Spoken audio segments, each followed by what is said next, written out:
Late night, come home. Work sucks. I know. Am I right? Okay, don't leave. But you get the point. If you read the title of this video, you're probably interested in the story.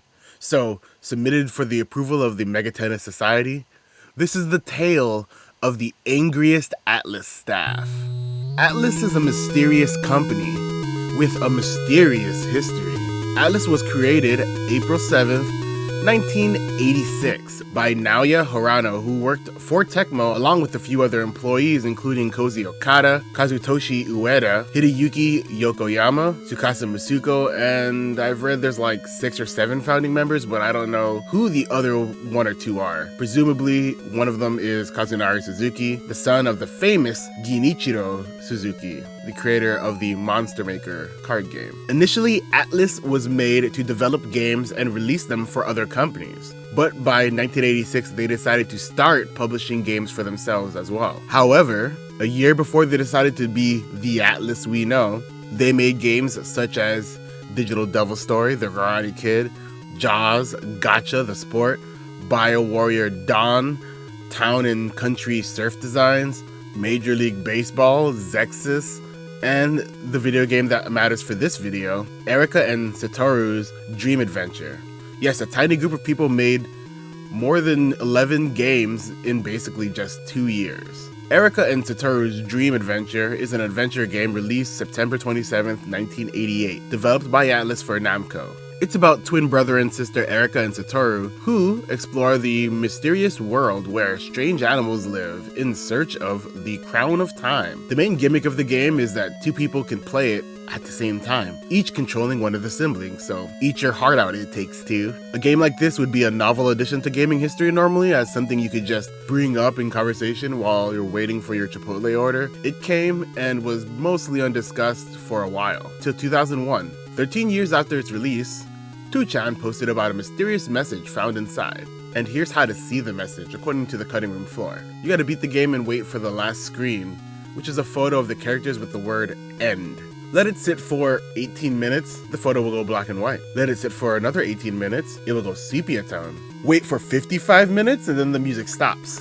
After the background music stops, press AB start select left on the first controller and AB right on the second controller. New music will play. Then press B select right on the first controller and B right down on the second controller. And this is where Hidemushi's message will start. There's 2 parts to that message, so you have to wait a little bit. Once it stops, press AB plus up on the first controller to see his last message. And then wait 18 minutes and it'll go back to the title screen. Here's the message. This song sure takes me back. There were good times. Everyone was professional then. But guys these days, come on, it's finally over. It was nothing but good memories? Hell no. Let me take this opportunity to thank some people. First off, Kaoru Ogura, who ran off with some man in the middle of the project. You, yes you bastard, don't show up at the office without showering after having sex 6 times the night before. Next, Tatsuya Omachi. Yes, you bastard. Quit screwing around at work. You come in late on the day we ship the ROM like there's nothing wrong with that. You can give me all the porn you want. I'm not forgetting that one. All that weight you put on. No wonder you paid out 18,000 yen and still got nothing but a kiss out of it. Kenji Takano, the Namco debugger. You're a part-timer. Quit nitpicking the designs. And finally, Kiyoharu Goto, the biggest thorn on my side in this project. Yes, you bastard. If I ever get a time machine, I'm sending you back to the Edo period. Go do your stupid riddles over there. Well, that's a load off. Wait, no it's not. Kiyoharu Goto. Yes, you bastard. Ugh, just disappear already. Come to think of it, some people were helpful to me too. Mr. Okada, who took all the good stuff. I know all about your abnormal fetishes. Yamagishi, who didn't use soap until the project was over. Please go ahead, knock yourself out now. Iwata, who joined midway and gave it all they had. I'm sorry I yelled at you. Keep hanging in there. Udopyu Fujimura, you probably had it the worst of all. Thanks. I mean it. Goto is the one that I hate here, not you.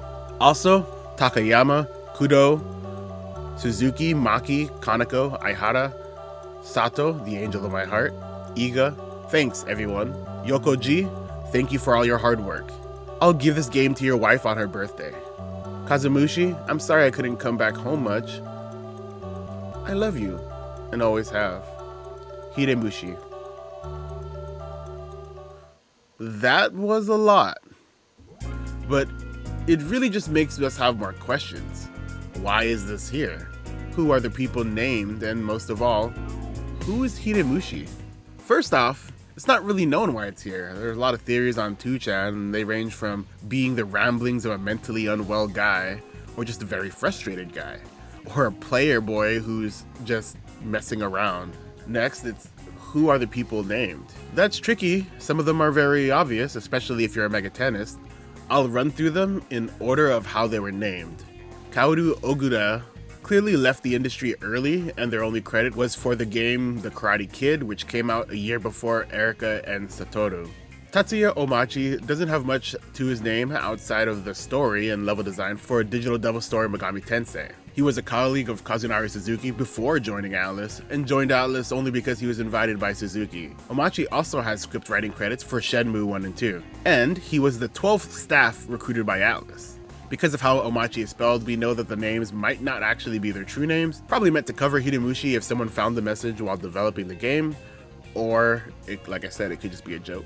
Kenji Takano is still working in the industry, and with Sega specifically, in games like Yakuza Kiwami, and in Q&A for almost all the other Yakuza games, Mario and Sonic at the Olympics Games, and Puyo Puyo. Kiyoharu Goto is another unknown. 2chan members stated he's possibly this lecturer who works at a university nowadays, but take that with a grain of salt. It's a shame because this person is the one that Hidemushi seems to hate the most, so it'd be very interesting to know who they were, but we don't. Mr. Okada is Koji Okada. He's very famous for being in the Panama Papers, documents exposing wealthy people for committing tax fraud and other crimes that are fiduciary, among many other things. Also, Okada was heavily involved in the Megaten franchise up until the early 2000s. Yamagishi might be Yoshinori Yamazaki, who was credited in Bikuriman World, another Atlus game, alongside many other people who are named here. Iwata is probably Yuichi Iwata. They worked with Atlus on numerous titles, including Wacky Races, Kabuki Rock, and Another Bible, Majin Tensei, Last Bible 3, Thousand Arms, Rond, Groove on Fight, and their most important contributions, Burikuda Pocket 3, Talent Debut Daisaku-sen, watch my video about Burikuda, and Hamster Paradise. Udopyu Fujimura worked on 3 games, Dungeon Explorer in 1986, Bikuriman in 1990, and seems to have left the industry ever since. Takayama is Hirohiko Takayama, their composer for Zexus, Lemmings, and The Karate Kid. Kudo is completely unknown, and we'll probably never know. It's also probably a nickname.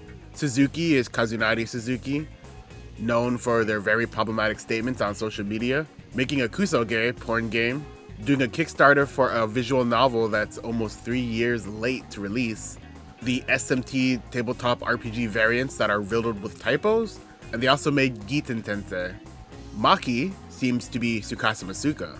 He's done music for Digital Devil Story Megami Tensei 1 and 2, New York Yankees, Puzzle Boy 1 and 2, and Devil Summoner, and a lot of other games. Kaneko is obvious. It's Kazuhiro Kaneko, or better known as Cosmo Kaneko.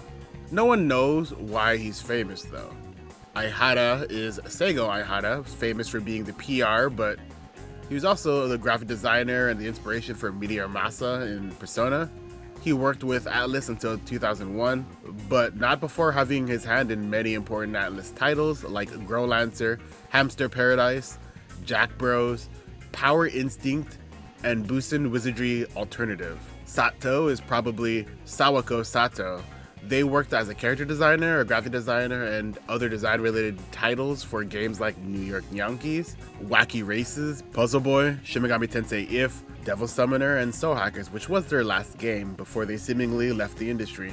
Iga is another unknown, and I don't think I can figure that out. I just can't, sorry. Yokoji is Hideyuki Yokoyama. Yokoyama is a founding member of Atlus who did a variety of things, including planning, sales, publishing, and graphic design. Basically working on most, if not all, the games Atlus made from 1986 to 2005. With all that being said, who is Hidemushi? Hidemushi is unknown. There's a couple theories though. Like I said at the start of this video, Atlus was pretty consistently working as a game developer for other companies like LJN, Jaleco, Namco, Hudson, Taito, etc, etc. And not sure if this is related to their contracts or whatever, but not all the games actually credit them. It's part of why we don't know all of what Atlus worked on outside of the 11 or so titles that we can confirm. And even then, some of that is only due to former staff listing projects they worked on their now defunct official sites. Meaning some games only list like 3 people developing them, and some games will have a full roster of like 13 people who have worked on it. All that being said, Bikutiman World had been made by Atlus and was released not too long after Erika and Satoru. What makes it interesting is that this game has credits. And in the credits, there are multiple people who have the Hide name. Hideyuki Kubota, Hideyuki Yokoyama, Hidehiko Harada, Hideki Fujimura, and Hideo Kawamura. We obviously know that this isn't Yokoyama because Yokoyama is Yokoji. That leaves game designer Hideyuki Kubota, who worked with Yuichi Iwata. That's the person that Hidemushi apologized for yelling at. Hideki and Hidehiko, who both worked as support, and finally Hideo Kuramura, who was credited as the programmer. This to me would make Kuramura the most likely person to be Hidemushi based on what we know so far. I think there are tons of problems with trying to suss all this out, with this call out using nicknames or pseudonyms, and basically every game Atlus worked on at this time that did have credits also using nicknames and pseudonyms to the point where the games can be somewhat brutalized. Let's take Seigo Aihara for instance. He gets called Relations Aihara, Irene Aihara, Meteor Guy, which is Injante, which is where that name started getting used, Ryusei Yado Aihara, and well, you get the picture. The only thing we know for sure is some Atlus staff at this time either knew the message was there or was aware of who programmed the message in. A Japanese YouTuber named Forrest made a couple of very popular videos about the mystery in 2020, and Tsukasa Masuko himself tweeted out saying, "Oh my, I found this video." In that tweet, someone going by Shenna the Kid says something, which is now deleted and I couldn't see what it was. And Moscow says, "Well, I was one of the few people who knew about this stash at the time. So I'm just looking up information about Erika and Satoru." This is a mystery that isn't lost in terms of what we can't know based on the tools we have necessarily. What we can do is hope one day the remaining living staff share this nugget of information. As for Kuramura, I did not see any other game anyone by that name worked on in Atlus, and the one game he did get credited for came out 2 years after Erika and Satoru. That alone makes me think it might not be him. If I was angry enough to leave this sort of message, I don't think I'd stay for 2 more years unless this was just a joke. But maybe he was so angry that he just kept working anyways because he still gotta eat. Anyway, that's all I got. I don't know how I feel about talking about something that isn't completely solved, but I did feel this video filled in more gaps than the previous one made by Tara A. Devlin, you can check that one out, and the ones Forrest made, which made me feel like I could do this video. Plus, it buys me time to finish that mobile game script. Special thanks to my channel members Garidius and A Lie Remains a Lie, and my fellow megatennist tier member, FF12 Kid. Y'all are the homies for show. If you want to support my channel, buy my merch, become a channel member, or simply like, subscribe, and leave a comment. Thanks for watching, and goodbye, fellow megatennists.